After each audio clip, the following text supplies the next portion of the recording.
কি রে ভাবি, তুই সারাদিন খাতার মধ্যে এত কি লিখিস নানা রকম কালি দিয়ে? লাল, সবুজ, ইমা এসব গাড়ি ফাড়ি কি বানাচ্ছিস খাতার মধ্যে? আর আমার একটা গাড়ি না, আমি একটা নোটস বানাচ্ছি 5টা কালার ইউজ করে, যাতে আমার নোটস সুন্দর হয়। পেন এনে দিয়ে তো আরো কিছু কালার্স হলে আরো দেখতে ভালো লাগবে। নানা রকম রং দিয়ে তো নোটস লিখছিস। নোটসটাকে শুধু লিখে রেখে দেওয়ার জিনিস? এটা তো ছবি আঁকা না যে ছবি আঁকার মতো রং ভরছিস। এটা তো পড়তে হবে।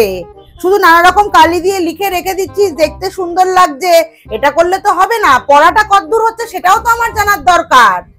মা, নোটস যদি দেখতে সুন্দর হয় না, তাহলে একটা শান্তি। পড়ো বা না পড়ো। এ আবার কি কথা? বাবা মার পয়সা ধ্বংস করে, পেনের কালি ধ্বংস করে নোটস বানিয়ে কি বলছো? নোটস দেখতে ভালো হলেই হবে, পড়ো না পড়ো? দাও খাতা দে, খাতা দে দেখি একবার ধরি আমি তো। এত রং দিয়ে লিখেছিস, পারিস কি না?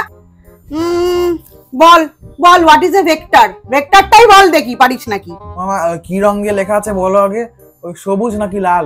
কেন, রং দিয়ে কি করবি? ভেক্টর কি আঁকার ক্লাস নাকি যে রং দেখে বলবি কোনটা আকাশ কোনটা ঘাস? ওই রং থাকলে না, ওই রংটা দিয়ে আমি রেকগনাইজ করতে পারি। বাহানা বানাচ্ছো, বাহানা বানাচ্ছো তুমি আমার সাথে। ভেক্টরটা ভালো চাস তো বল। আমি কিন্তু এইটুকুতে বুঝে যাব তুই শুধু লিখছিস, নোটস বানাচ্ছিস না পড়ছিস। আমাকে ফাঁকি দেওয়ার জন্য তুমি দিনরাত খাতা খুলে লেখো, মা যেন না বকতে পারে। দেখাও যে তুমি পড়ছো, আর তুমি ভেক্টরটা বলতে পারছো না।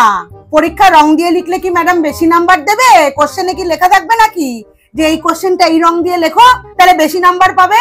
অনেক দিন ধরে আমি তোকে দেখছি তুই শুধু খাতায় লিখে যাচ্ছিস। ওই ট্যাবের মধ্যে কি এলিয়ানের নোটস দেখছিস, আর নোটস খাতার মধ্যে লিখছিস, পড়ছিস কিচ্ছু না। লিখলে তোর কি হবে? যদি তুই না পড়িস তোর লাভ হবে? তুই আজকে বল, আজকে আমি তোকে ছাড়বই না। মা, এবার আমাকে ছেড়ে দাও। মা, আর হবে না, এখন থেকে পড়বো, বিশ্বাস করো। 11 এর হাফ সেশন চলে গেল, এখন থেকে তুমি পড়া স্টার্ট করবে।